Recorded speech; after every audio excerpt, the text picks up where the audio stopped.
So during the start of the pandemic, what I call my sister from another mother, Principal Tammy Taylor, and I started Create and Educate LLC. And the reason we started that platform, the platform we started was the collaborative.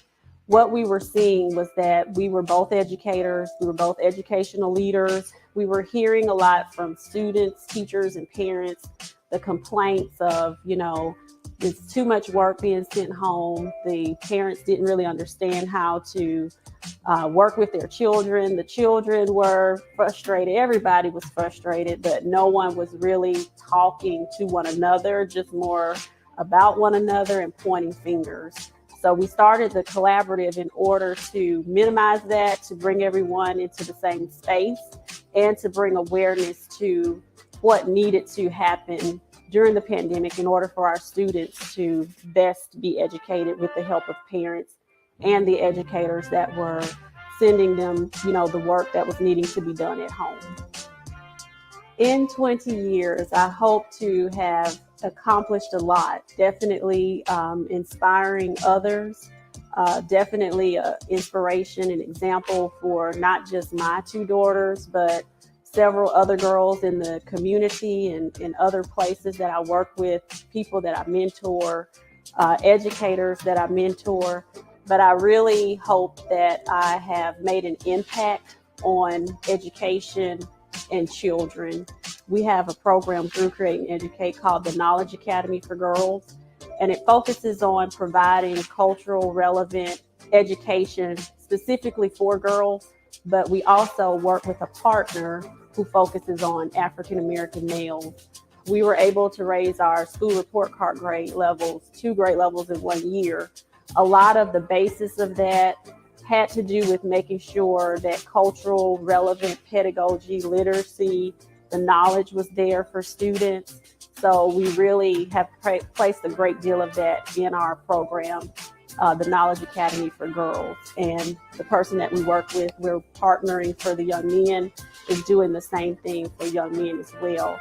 It's so important for African American girls and males to understand exactly who they are.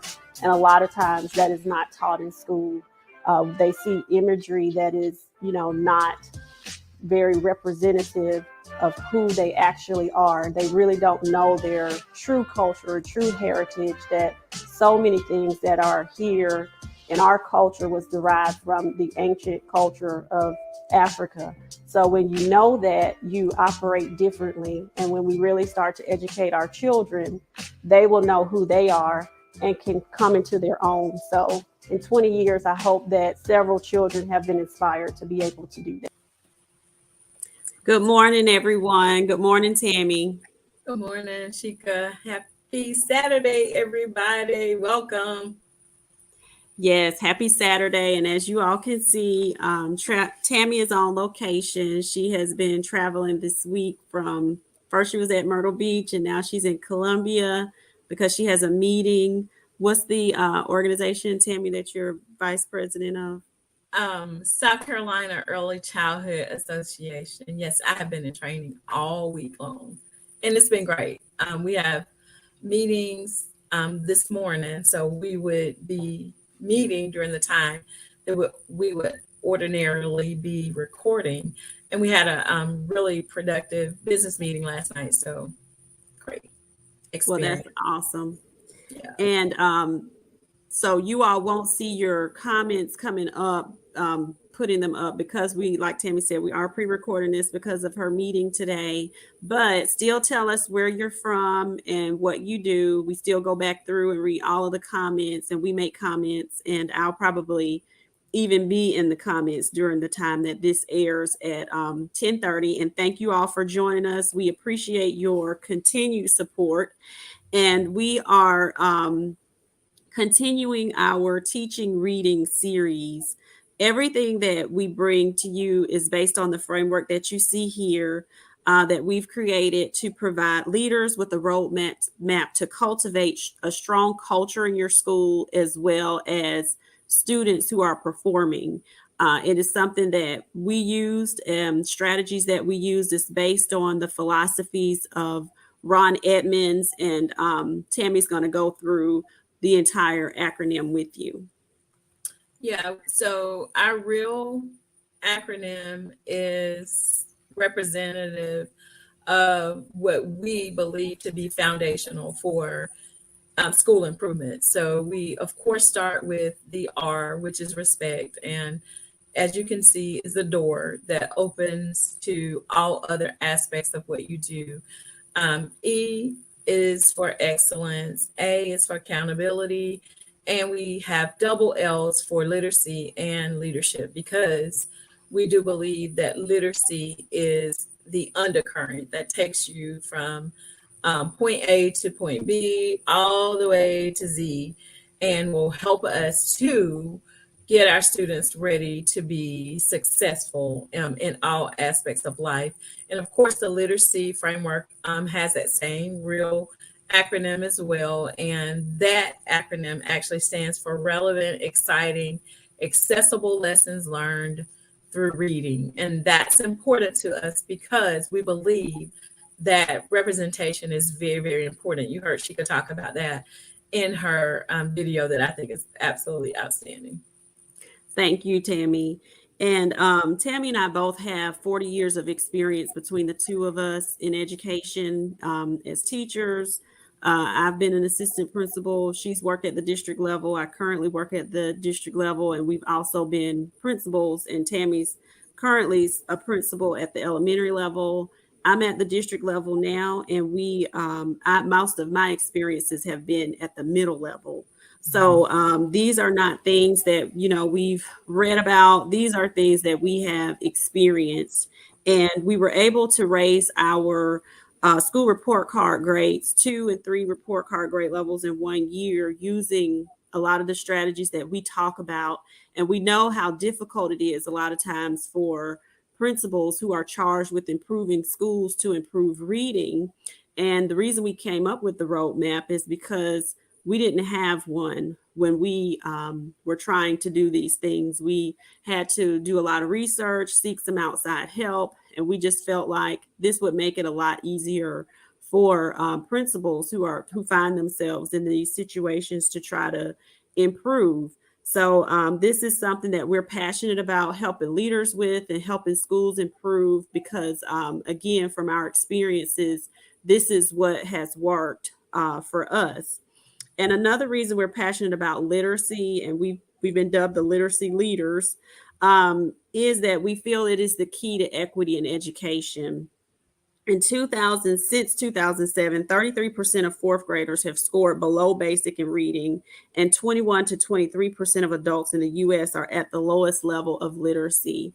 And a lot of this has to do with people just not being properly prepared to teach reading or not really knowing the right strategies. And at the middle level or at the secondary level, my teachers were very transparent that, this is not something we were taught in our education programs, and they were absolutely correct. So Tammy, with her early literacy background, is someone that I depended on to help us with strategies. What do we need to do for these specific things? And together we collaborated and worked together, and we were able to strengthen with our great teams that we work with both of our schools.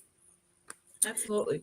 I think too that it's worth mentioning, Sheka, that when you're in the position where you are going to have to raise the academic achievement of the students in your school, and that academic needle has to move in the right direction, you are one of those, at those times, you just kind of are at that space where we'll do whatever it takes to get us where we need to be. So it doesn't matter that it's not something that I'm familiar with or something that I'm not well versed in. It's something that we're going to have to get in and dig in to figure out. And I think because it is such a hunger and it's an urgency at that point, that you really just have to do what it takes for you at that school. And probably 9 times out of 10 for us, one of the main things about getting through that particular time in our journey as leaders was being able to rely on one another and fill those gaps that were there with the experiences that we had, but also being willing to do the work and research, figure out what needs to come next. And I said all that to say that's the reason that we come to you guys every week. That's the reason that we are preparing the materials that we're preparing. And that's so that other people don't have to feel that isolation and feel like you don't know where to go or you have nowhere to turn and no resources to rely on, because that's a hard space to be in. It definitely is, Tammy. And just to let everyone know, when we talked about the philosophies of Ron Edmonds and how he was able to prove that certain things being present in schools that were high minority and with certain attributes, but had were still performing at a high level. I was able to find through my research that not only worked with schools that were in an improvement, but it also worked with schools that were performing well as well. The both of them, either way, it didn't matter. These philosophies work at any school where there's children and adults who care about children and are willing to do, like Tammy said, what's needed to be done to make sure that children are succeeding and achieving. And I think that's one reason that we really latched hold to the correlates, because when you are talking about effective schools, and that's what is beautiful about having those correlates. Just like Sheka said, they can help you out of improvement, but they can also strengthen you as a high performing school. Mm-hmm. So it's a great foundation to me. The foundation is very, very strong. Definitely. And so far in our teaching reading series, and this is leading up to our summer reading series, because again, we're just really passionate about literacy and how that can really change the trajectory for so many children in schools. We've talked about print awareness, phonological and phonemic awareness, phonics and decoding, and fluency. And today we're going to be talking about vocabulary. And vocabulary basically are just the labels associated with particular concepts and ideas, or, what we assign to those concepts and ideas. They can be gained from conversations, observations, television, media, using reading, in so many different ways that you can, ascertain vocabulary. There's 5 principles that we're going to touch on today, and hopefully we'll get to all 5. If not, we'll continue. But the first one is focusing on rich meanings and not just dictionary definitions. So Tammy and I probably grew up in the era where copying definitions or words from the dictionary was, that was the way that you taught vocabulary. But now it needs to be something that's a little bit, more in depth. When children have tablets and phones and information is really just accessible at the touch of a fingertip, we really need to go deeper and not just looking just at the dictionary definition, but also what are the synonyms? What are the antonyms? What's the part of speech? The classification, how to use it in a comparison, using real life examples, graphic versions, and acting it out. And these types of deep dives into what words mean really help children be able to have so many different connections to it that they're able to recollect it a lot better. Yeah, I think that's really good to lead us into what I'll share on emphasizing the connections among words. When you're teaching students vocabulary, one of the things that's important to always remember is teaching vocabulary in absentia of anything doesn't help that vocabulary to actually stick. So the emphasis on connecting it to other words is very, very important. And you can do that as early as you like with students, because like even in kindergarten, and I'll just use that for example, or pre-K, you're talking about transportation. You can introduce them to words like dump truck, wheels. There are many different words that you can introduce to them as vocabulary terms so that they know and can connect that to that larger concept of transportation. Another thing that is really important about making connections in words and making connections among words and figuring out how to tie those together, not in a decoding sense in a word family, but to create a true understanding of what words mean, is to really think about those stems. And that's something that I've used when I was a fourth grade teacher.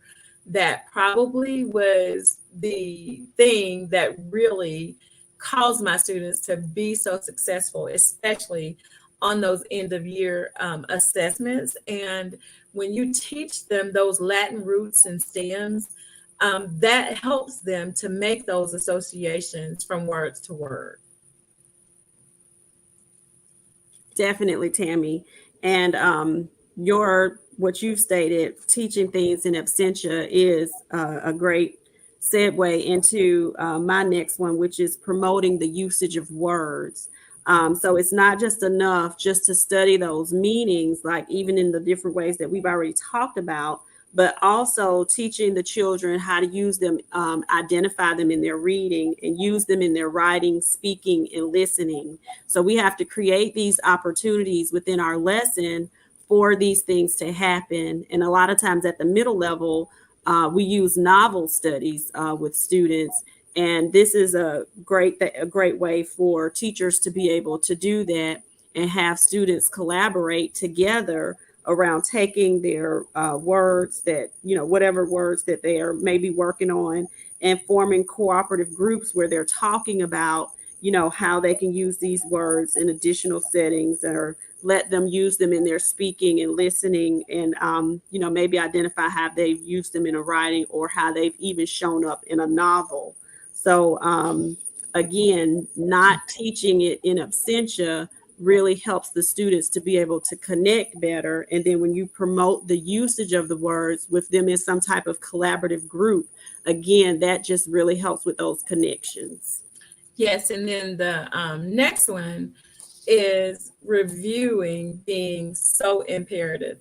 It's important to review the vocabulary that has been introduced and make sure that students have mastery of those terms. Like, you don't want to just continue to pile on when kids are only learning the vocabulary for the test that you are assessing them on. And then when you start to talk with them about the vocabulary that you've used in a previous unit, or that you've used in context, and they are looking at you like they have no idea what you're talking about, it's important to make sure that you review those words regularly.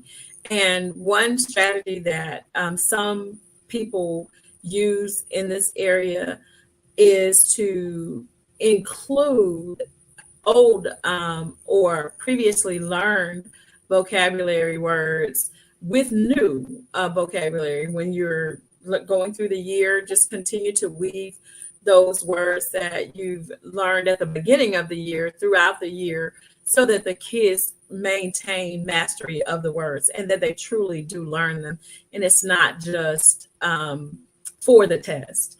The other thing, and this is one of the things that is also very important, which is our fifth thing, and that is involving students in the identification of the words that you're going to be studying. Now, the reason that this is so important, and this again is important at all levels, whether you're talking about very early childhood all the way through a senior in college even, because you want to make sure that kids understand how words work and how important vocabulary is in making meaning for you. We teach children, especially when they're younger, and you're asking them to help you to come up with a vocabulary list that we're going to be working on this week. You want to make sure that you help them understand the different tiers of how vocabulary words work, because what you don't want is for children to use tier one words when you're really trying to get them contextually thinking about words, because your tier one words are those high frequency words that are regularly used on an everyday basis. Not that they don't have to know them, because they do, but it isn't like the introduction of a content specific vocabulary word, which is a tier three word. So what you want to do is you want to make sure that as you are teaching vocabulary, you help students to figure out how that fits into where those words actually belong. And when you have those content specific or subject specific words, you definitely want to make sure that you point those out. You're talking about weather, and cumulus is not a word that we just use on a regular basis, unless you're somebody who really is into clouds or something. But when you don't use those words on a regular, you want to make sure that kids understand that this is related to this particular subject matter that we may or may not be studying, because it's something that has been introduced in a previous unit. And I think I think that this is probably important at the middle level as well. But integration always lends itself well to including advanced vocabulary for students to learn and to gain meaning from. Oh, most definitely. And a lot of times, at the middle level, because they're on teams, in any place where you can find those ways for connections across the curriculum are also, fantastic ways for children to be able to, again, hear things multiple times and see different connections. And again, that just helps them with making sure that they're retaining that information. Absolutely. One of my girls, this was during the time we were getting ready for our GT competition, and one of the girls, she was struggling with the word circumference. Mm-hmm. And every time she was getting to circumference, she was like,